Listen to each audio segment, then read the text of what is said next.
Hi friends, welcome to TFC media planet leaf. మన భారతదేశానికి బద్ధ శత్రువులు పాకిస్తాన్తో పాటు చైనా అనే సంగతి మనకి తెలిసిందే. అయితే అటువంటి శత్రు దేశాన్ని పెంచి పోషిస్తున్నాం అనే విషయంపై ఎంతమందికి అవగాహన ఉంది? ఒక్క సంవత్సరానికి కొన్ని వేల కోట్ల రూపాయల డబ్బు చైనా ఖజానాలలోకి మనం తరలిస్తున్నామంటే మీరు నమ్మగలరా? చైనా మన దేశం నుంచి వచ్చే ఆదాయంతో మన మీదే కక్ష సాధింపు చర్యలు చేస్తుందన్న చేదు నిజం మీకు తెలుసా? మన వేలితో మన కంటిని మనమే ఎలా పొడుచుకుంటున్నామో అన్న విషయం నేను ఈరోజు ఈ వీడియోలో చెప్పబోతున్నాను. చైనా అవ్వటానికి మన పక్క దేశమే అయినా ఎన్నో సంవత్సరాలుగా మనకి పక్కలో బళ్ళెంలా తయారైంది. పైకి స్నేహహస్తం ఇస్తున్నట్లు బిల్డప్ ఇచ్చి సమయం వచ్చినప్పుడల్లా అంతర్జాతీయ వేదికలలో మనపై విషం కక్కుతోంది. మన దేశంపై పగ పెంచుకున్న పిచ్చి కుక్కలాంటి పాకిస్తాన్కి అన్ని విధాలుగా చేయూతనిస్తుంది చైనా. ముంబై దాడులలో ముఖ్య వ్యక్తి అయిన పాకిస్తాన్ జైషే మహమ్మద్ నేత హఫీజ్ మహమ్మద్ని అంతర్జాతీయ ఉగ్రవాదిగా గుర్తించాలని మన దేశం ప్రయత్నిస్తుంటే ఐక్యరాజ్య సమితిలో తనకున్న వీటో అధికారంతో చైనా ఈ విషయంపై ఐక్యరాజ్య సమితి సెక్యూరిటీ కౌన్సిల్లో అడ్డుపడుతోంది.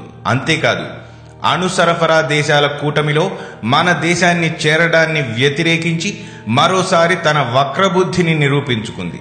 అన్ని విషయాలలో మన పతనం కోరే చైనాకి మన ద్వారా ఒక్క పైసా వెళ్లినా ఆ సొమ్ముని మన వినాశనానికి ఉపయోగిస్తుంది.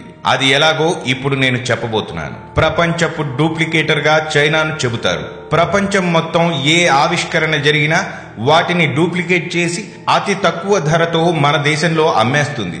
ఉదాహరణకు smart phones, computers, electronic items, Deepavali మందుగుండు సామాన్లు వంటి వివిధ రకాలైన వాటిని మన దేశ మార్కెట్లోకి పంపిస్తోంది. తక్కువ రేటుకి ఇవన్నీ దొరకడంతో నాణ్యత లేకపోయినా వాటిని మనం విచ్చలవిడిగా కొనేస్తున్నాం. దానివల్ల ఇండియాలో చైనా ప్రోడక్ట్స్ అమ్మకాలు విపరీతంగా జరిగి ప్రతి సంవత్సరం మన శత్రు దేశానికి సుమారు 62,000 కోట్ల రూపాయల ఆదాయం అప్పనంగా దోచిపెడుతున్నాం. అలా వచ్చిన సొమ్ముతో వాళ్లు చేస్తున్న కార్యక్రమాలేంటో మీకు తెలుసా?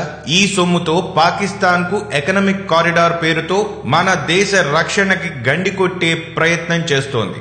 టిబెట్ దేశంలో బ్రహ్మపుత్ర నదిపై నిర్మించే ప్రాజెక్ట్ ముఖ్య ఉద్దేశం కూడా మన ఇండియా రక్షణ వ్యవస్థను దెబ్బతీయడమే. నిజానికి పాకిస్తాన్ వల్ల చైనాకి పైసా లాభం లేదు. కానీ ఈ ప్రాజెక్ట్స్ వల్ల మనతో యుద్ధం వచ్చినప్పుడు వీటి ద్వారా మన దేశంపై అటాక్ చేయడానికి చైనాకి సులువవుతుంది. అందువల్ల పిచ్చి పట్టిన కుక్కలాగా ఉగ్రవాదులను పెంచి పోషించి మన దేశంపై దాడికి ప్రేరేపించే పాకిస్తాన్ వంటి ఉగ్రదేశంతో చేయి కలిపింది. ప్రపంచంలో పెద్దన్నగా పెత్తనం సాగించే ఆశతో ఉన్న చైనాకి మన భారతదేశం యొక్క అభివృద్ధి పంటి కింద రాయిలా తయారైంది. ఈ విషయం మింగుడు పడకే మన దేశాన్ని అన్ని విధాలుగా దెబ్బతీసి తన పెత్తనం చలాయించాలని భీష్మించుకుని కూర్చుంది. అలాంటి శత్రుదేశం యొక్క ఉత్పత్తులు కొని మనం వాడి ఖజానాన్ని నింపుతున్నాం. ఈ మధ్య వచ్చిన కొన్ని కారణాల రీత్యా చైనా కొద్దిగా ఆర్థిక ఇబ్బందులలో ఉంది. ఇలాంటి సమయంలో వాడి ప్రోడక్ట్స్ ని కొనడం మానేస్తే వాడి బలాన్ని సగం దెబ్బతీసినట్లే అవుతుంది. ఈ మధ్య మన ప్రధాని ఇచ్చిన సందేశం మేరకు ఢిల్లీలోని సదర్ బజార్ లోని వ్యాపారస్తులు చైనా ప్రోడక్ట్స్ ని స్వచ్ఛందంగా అమ్మడం మానేశారు. ఈ బజార్ దేశం మొత్తంలో చాలా ప్రఖ్యాతి పొందింది. ఇక్కడ దొరకని వస్తువు ఉండదు. దేశ విదేశాలకు చెందిన అన్ని రకాల ప్రోడక్ట్స్ ఇక్కడ దొరుకుతాయి. అయితే చైనా ప్రోడక్ట్స్ చాలా చీప్ గా దొరకడంతో మొన్నటి వరకు వాటి రాజ్యమే నడిచింది. ఇప్పుడు ప్రధాని ఇచ్చిన సందేశంతో వారు చైనా ప్రోడక్ట్స్ ని అమ్మడం పూర్తిగా మానేశారు. ఇండియా ప్రోడక్ట్స్ కొద్దిగా ధర ఎక్కువ ఉన్నా అవి ఎక్కువ మన్నిక కలిగి ఉంటాయి. కానీ చైనా ప్రోడక్ట్స్ చీప్ గా వస్తున్నా తొందరగా పాడైపోతాయని వారి వద్దకు వచ్చే కస్టమర్స్ కి కూడా బ్రెయిన్ వాష్ చేసి ఇండియా ప్రోడక్ట్స్ కొనేలా చేస్తున్నారు. వీరు చేస్తున్న ఈ పని వల్ల మన దేశ ఉత్పత్తుల యొక్క అమ్మకాలు పెరిగి మనం ఆర్థికంగా లాభపడటమే కాకుండా చైనాకు బుద్ధి చెప్పినట్లవుతుంది. అంతేకాదు, పాకిస్తాన్ మార్కెట్స్ లో దొరికే కూరగాయలు, నిత్యావసర సరుకులలో అధిక శాతం మన దేశం నుంచే వెళ్తాయి.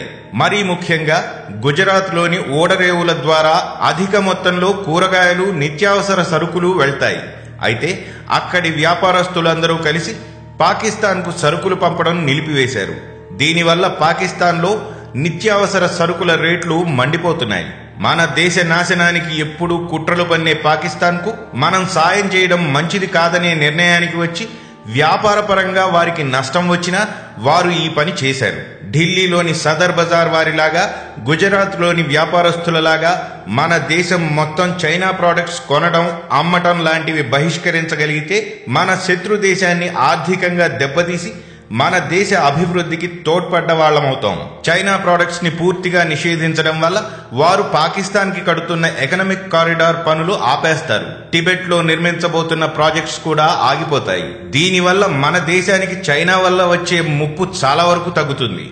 ఒక బాధ్యత గల భారతీయుడిగా ఒకప్పుడు స్వాతంత్ర్య పోరాట సమయంలో విదేశీ వస్తువుల బహిష్కరణ ఏ స్థాయిలో చేశారో అదే స్ఫూర్తితో నేడు ప్రతి ఒక్కరూ అదే స్థాయిలో చైనా వస్తువుల అమ్మకాలు, కొనుగోలు ఆపివేసి మరోసారి ప్రపంచానికి మన దేశభక్తి ఎంత గొప్పదో తెలియజెప్పి ఆ చైనీయుల కొవ్వు కరిగించాలి. ఈ వీడియో కేవలం నా దేశం మీద ఉన్న భక్తి, ఒక బాధ్యత గల భారతీయుడిగా చేస్తున్నాను. ఈ వీడియో ద్వారా నా సందేశం కొంతమందిలోనైనా చైతన్యం కలిగిస్తుందని మనసా వాచా కర్మణ కోరుకుంటున్నాను. మరిన్ని వీడియోస్తో మళ్ళీ మీ ముందుకు వస్తాను. ఇది మీ ప్లానెట్ లీఫ్ ఛానల్. జై హింద్.